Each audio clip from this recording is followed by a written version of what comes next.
I slammed the door of my childhood home in suburban Chicago, the familiar creak echoing like a bad omen. My suitcase hit the floor with a thud, and there she was, Ember, my ex, lounging on the living room couch like she owned the place, her arm draped casually around my sister Riley's shoulders. Riley's eyes widened in shock, but Ember just smirked, that same infuriating curve of her lips that used to make my heart race, now twisting my gut into knots. What the hell was this?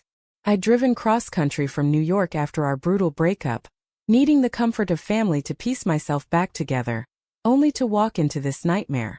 Kenzie, that's me, always the one who planned everything, who thought love was something you could control. But control was an illusion, wasn't it? As I stood there frozen, my mind raced back to how it all started. The cracks in my relationship with Ember that I'd ignored for too long. Ember and I had met at a queer art exhibit in Brooklyn 2 years ago. She was the fiery artist with sketches that screamed passion, and I was the pragmatic marketing executive who saw potential in everything, including her. Our connection was electric from the start. Late nights debating feminism over cheap wine, stolen kisses in crowded subways. But beneath it all, there was always this undercurrent of unrest.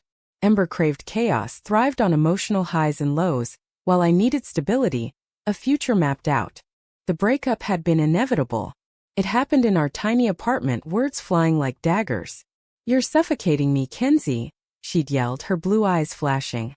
"You want a wife, a house, kids, but that's not me." I'd countered that she was reckless, always flirting with danger, with other women. We parted ways, me convinced I'd heal and move on. But now here she was in my family's home with Riley. My younger sister, the one I'd protected all my life. Riley jumped up, her face pale. "Kenzie, wait. It's not what you think." But it was exactly what I thought. The way Ember's hand lingered on Riley's waist, the intimate glance they shared, it screamed betrayal. My chest tightened, a storm brewing inside. How long had this been going on? Had Ember targeted Riley to hurt me? Or was Riley, always the rebellious one, finally acting out against our conservative parents? I dropped my bag and stormed into the kitchen, needing space to breathe. Mom was at the stove, stirring something that smelled like her famous lasagna, oblivious to the chaos. "Honey, you're home early," she exclaimed, turning with a smile that faded when she saw my expression. Dad was in the den watching football, his world untouched by the emotional minefield we daughters navigated. Growing up in this house, Riley and I had been close, bonded by our shared secret. We were both gay in a family that pretended such things didn't exist. Mom and Dad were church-going Midwesterners, the kind who voted conservative and whispered about those people. Coming out to them had been a battle I'd fought alone at 22, paving the way for Riley at 18. I'd taken the brunt of their disappointment, their prayers for my salvation. Now this? My thoughts spiraled. Was Ember using Riley to get back at me? She'd always complained about my family ties, calling them a chain holding me back.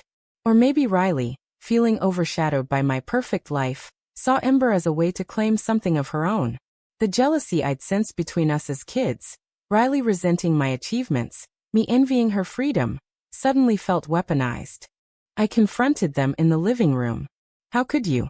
I hissed at Riley, my voice low to avoid alerting our parents. Ember leaned back, crossing her legs. "Kenzie, this isn't about you. Riley and I, we connected after you left." Connected? The word burned. Riley looked guilty, her eyes darting away. "It just happened, Kenz. After you broke up, Ember called me to check on you. And one thing led to another." One thing led to another. Such a casual phrase for something that ripped open old wounds. I remembered the nights Ember and I fought about commitment. She'd accused me of being too tied to family expectations, too afraid to live authentically. Now she was here in the heart of that family, stealing my sister. The irony was cruel. As the evening wore on, tension thickened. Dinner was a farce. Mom chattering about neighborhood gossip, Dad grunting responses while Riley, Ember, and I sat in silence, forks scraping plates like accusations. My mind churned. Should I expose them? Force a confrontation? Or swallow the pain, pretend nothing happened? Each option felt like a loss. Exposing them would shatter our fragile family peace, but staying silent meant endorsing the betrayal. That night in my old bedroom, sleep evaded me. Memories flooded. Riley confiding in me about her first crush, a girl in high school. I'd advised caution, knowing the risks in our town. Now she was throwing caution away with my ex. What price would she pay? An ember. Did she even care about the damage? Her free-spirited ways had charmed me once, but now they seemed destructive. The next morning, I cornered Riley alone in the backyard. Why her? Of all people. Tears welled in her eyes. Because she sees me, Kinsey. Not as your shadow, but as me. Her words stung, revealing depths of resentment I'd ignored. Our bond, once unbreakable, now fractured by love's sharp edges. I walked away, heart heavy, wondering if forgiveness was possible, or if this was the beginning of irreversible loss. The days blurred into a haze of unspoken accusations. I avoided the house as much as possible, taking long walks through the neighborhood where kids played basketball and lawns were meticulously mowed. A facade of normalcy that mocked my inner turmoil. But avoidance wasn't sustainable. Ember's presence was a constant thorn, her laughter echoing from Riley's room like a taunt. My mind obsessed over the timeline. When had they started? Ember claimed it was after our breakup, but doubts gnawed at me. Had there been signs? Those weekends Ember visited Chicago for inspiration, coinciding with Riley's college breaks. I trusted her, blinded by love. Now trust felt like a fool's game. The societal whispers I'd fought against, that queer relationships were unstable, prone to drama, echoed in my head, making me question everything. At work, back at my old job in a local ad agency, concentration eluded me. Colleagues noticed my distraction, but how could I explain? My ex's dating my sister sounded like a soap opera plot, not real life. Yet it was my reality, forcing me to confront the intersections of family loyalty and personal desire. Was blood thicker than love? Or did love justify breaking bonds? One evening I couldn't hold back. I burst into Riley's room, finding them tangled in conversation on the bed. Nothing explicit, but the intimacy infuriated me. This ends now, I demanded. Ember stood, her stance defiant. You don't get to dictate our lives, Kinsey. You left me, remember? Riley pleaded. Please, sis, try to understand. Understand? The word ignited rage. Understand that you're destroying our family? The argument escalated, voices rising until Mom knocked on the door. What's going on? We froze, fabricating a lie about a silly disagreement. But the seed was planted. Suspicion grew in her eyes. That night alone I wrestled with guilt. By staying silent, was I complicit? Or was outing them a betrayal of my own values, the acceptance I'd fought for? Society's pressures weighed heavy. In our conservative suburb, being gay meant navigating minefields, judgmental stares at pride events, family friends who prayed for us. I'd built armor against it, but Riley was softer, more vulnerable. Ember, from a liberal New York background, didn't grasp the stakes. She saw it as rebellion. I saw potential ruin.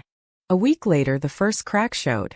Dad overheard a whispered phone call between Riley and Ember. Affectionate tones unmistakable.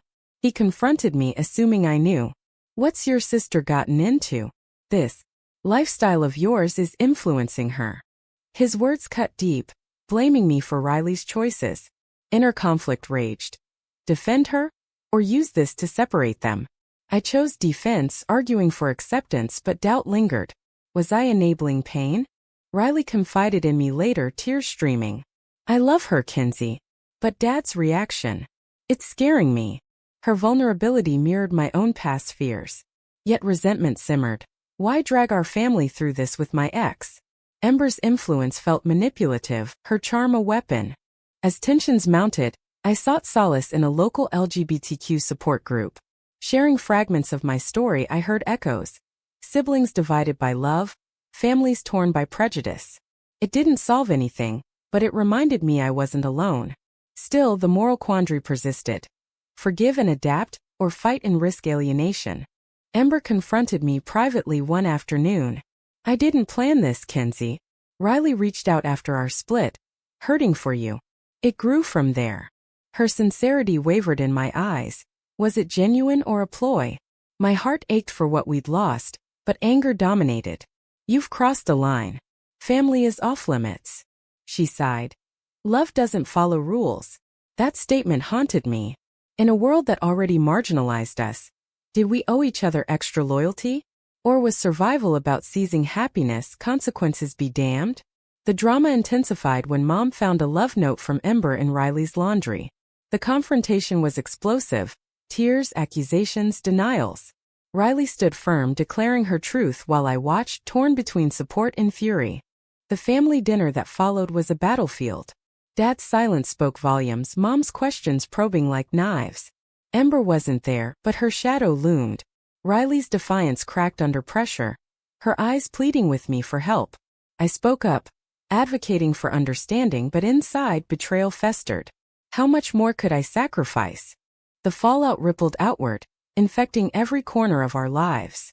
Mom's church friends started whispering their concern, a thinly veiled judgment. Pray for the girls, they'd say, as if our orientations were afflictions. Dad retreated into work, his disappointment a heavy cloud. Riley and I barely spoke, our once close bond reduced to curt nods. Ember became the ghost in the machine, her visits clandestine, fueling my paranoia. Inner monologues consumed me. Was I jealous of their happiness, or genuinely protective?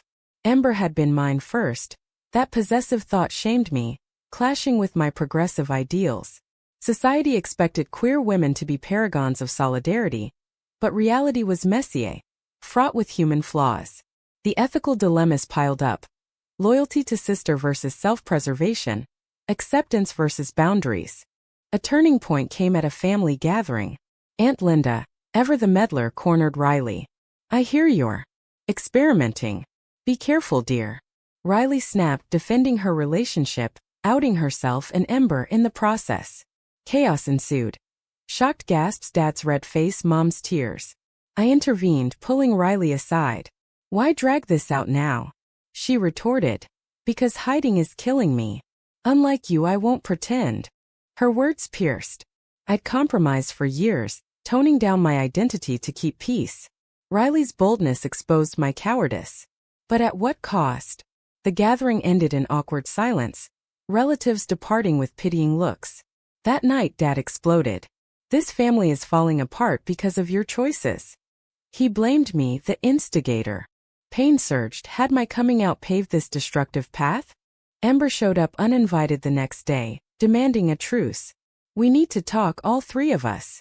In the backyard, under a glaring sun, truth spilled. Ember admitted flirting with Riley during our relationship. Emotional affairs, she called them. Betrayal hit like a punch. Riley looked stunned, then defensive. It doesn't change how I feel now. The confrontation turned ugly. Accusations of manipulation, tears of regret. I questioned everything. Had Ember's love for me been real, or a stepping stone? Riley's defiance masked insecurity. She confessed feeling second best. You've always been the golden child. With Ember, I feel seen. Her admission softened my anger, revealing shared wounds from our upbringing. But forgiveness? Not yet. As weeks passed, societal pressures amplified. Riley lost a job interview when her social media proud posts with Ember surfaced. Not a cultural fit, they said. The sting of discrimination reignited my activism, but personally I struggled. Support groups helped, but the moral tightrope was exhausting. Was protecting family worth suppressing truth? Or did authenticity demand sacrifice? A major clash occurred when Mom issued an ultimatum. End this nonsense or leave. Riley packed a bag, Ember waiting in the car. I begged her to stay, but she left, slamming the door. Alone with our parents, I faced their grief. We raised you better, Dad said. My response was measured. You raised us to love. This is love, messy as it is. But doubt crept in. Was their relationship worth this rupture? Isolation set in. Friends distanced themselves, uncomfortable with the drama. My mind raced. Had I pushed too hard or not enough? Ember's texts pleaded for understanding, but I ignored them. Riley's absence left a void, forcing reflection on our dynamic. She'd always rebelled against my shadow. Now she'd claimed independence at great cost. The high point of tension came during a storm-lashed night. Riley returned, soaked and sobbing. Ember cheated with someone else. Irony twisted the knife. The woman who'd betrayed me now betrayed my sister. We hugged, tears mixing, but trust was shattered. Why her? I asked again. Riley whispered. To escape you, maybe. To find myself. Her honesty cracked open possibilities for healing. But scars remained. Rebuilding from the ashes felt impossible at first. Riley moved back in, her spirit dimmed, Ember banished from our lives. But the damage lingered. Family meals tense, conversations superficial. Mom attended a PFLG meeting at my urging, her tentative steps toward acceptance a small victory amid the wreckage. Dad remained stoic, his silence a barrier. My inner world was a battlefield. Relief at Ember's exit warred with pity for Riley's pain. Had I secretly wished for this outcome? The thought horrified me, clashing with my ethics. Society's lens magnified our struggles. Queer relationships scrutinized. Failures ammunition for bigots. I journaled furiously, dissecting choices, mine, Riley's, Ember's. Each decision carried weight. Ripple effects unending. Riley and I began tentative talks, late-night confessions in the kitchen. I was wrong to pursue her, she admitted. But you smothered me, Kenzie. Always the protector. Her words forced self-examination. I projected my fears onto her, fearing she'd suffer as I had. Now I saw the cost, stifled growth bred resentment. A moral crossroads emerged when Ember reached out, apologizing via email. I hurt you both. I was lost. Part of me wanted reconciliation for Riley's sake, or to prove forgiveness. But boundaries held firm. Some bridges burned for good. Riley deleted the message, choosing forward motion. We pay for our mistakes, she said, echoing my thoughts. External pressures persisted. At a community event, whispers followed us. The sisters who fought over a girl. Humiliation burned, but it sparked defiance. We volunteered together at a youth center, mentoring queer teens facing similar battles. Sharing our story anonymized, helped others, healing us in turn. Yet, the debate raged internally. Was exposure worth the growth? Family therapy became our lifeline. Sessions unearthed buried grievances. Parents' rigid beliefs clashing with our realities. Mom confessed her fears. I don't want you lonely. Dad admitted regret. I failed to understand. Tears flowed, walls crumbled. But progress was slow. Each step a negotiation between tradition and truth. Riley dated again cautiously, a kind woman named Sarah. I watched warily but supported her. My own heart mended gradually. A coffee date with a colleague stirred hope. But caution prevailed, trust, once broken, rebuilt slowly. The drama had taught harsh lessons. Love's allure versus its perils. Family's grip versus individual freedom. A pivotal moment arrived when Ember appeared at our door, seeking closure. I need to make amends. Riley faced her, voice steady. You used us to avoid your issues. Ember nodded, tears falling. I'm sorry. The exchange was raw, no easy absolution. As she left, relief washed over us. Closure, but at what price? Years of pain for this moment? Reflection deepened. In America's patchwork of acceptance, progressive cities versus conservative heartlands, our story highlighted fractures. We queer women navigated double standards, our loves dismissed as phases or scandals. The societal mouthwash fueled my resolve. Advocate louder, live authentically. As months passed, bonds strengthened. Riley and I laughed again, sharing inside jokes. Parents adapted, albeit imperfectly. But shadows remained. What ifs haunting quiet moments. Had we chosen right? The drama's residue lingered. A reminder of vulnerability. The healing process unearthed unexpected strengths. Riley pursued her passion for graphic design, channeling pain into art. I advanced at work, pitching campaigns for LGBTQ visibility. Our family, once fractured, found new rhythms. Sunday dinners with open discussions, no topics off limits. Yet undercurrents of doubt persisted. Had the betrayal been inevitable, a catalyst for growth? Inner dialogues evolved from anguish to insight. I pondered the ethics of love. Does it excuse harm? Ember's actions, reckless, self-serving, highlighted the dark side of desire. Riley's choices reflected rebellion's cost. Mine, a mix of protection and control. Each paid dearly. Lost trust, family strain, personal scars. Society's role loomed large. In a nation divided by politics, our story mirrored broader battles. Marriage equality won, but hearts unchanged. Conservative relatives cut ties, labeling us troubled. Progressive friends applauded our resilience. The polarity-fueled debates. Progress versus tradition, individual rights versus communal harmony. A final confrontation with the past occurred at a pride parade. Spotting Ember in the crowd, arm in arm with someone new, stirred mixed emotions. Riley tensed beside me. "Let it go," I said, squeezing her hand. We marched on, flags waving, symbolizing forward momentum. But the encounter reignited questions. Forgiveness versus forgetting? Back home we dissected it. "She looks happy," Riley mused. "Good for her." Bitterness tinged her words. I nodded but internally wrestled. Did happiness justify pain inflicted? Moral ambiguity defined our journey. No clear villains, only flawed humans navigating love's minefield. Parents' evolution continued. Mom joined a support group, Dad read books on allyship. Their efforts, though awkward, mended rifts. "We're proud of you both," Mom said one evening, tears in her eyes. The words, long awaited, healed old wounds. But I wondered, at what cost to them? Appending beliefs for our sake? Riley's relationship with Sarah blossomed, grounded in honesty. Watching them, envy flickered. Not jealousy, but longing for similar peace. I dated sporadically, prioritizing self-growth. The drama had reshaped me. More empathetic, less controlling. Yet, vigilance remained. Trust earned, not given. As the year turned, reflections crystallized. Our story was one of betrayal and redemption, choices and consequences. Family endured. Love persisted but altered.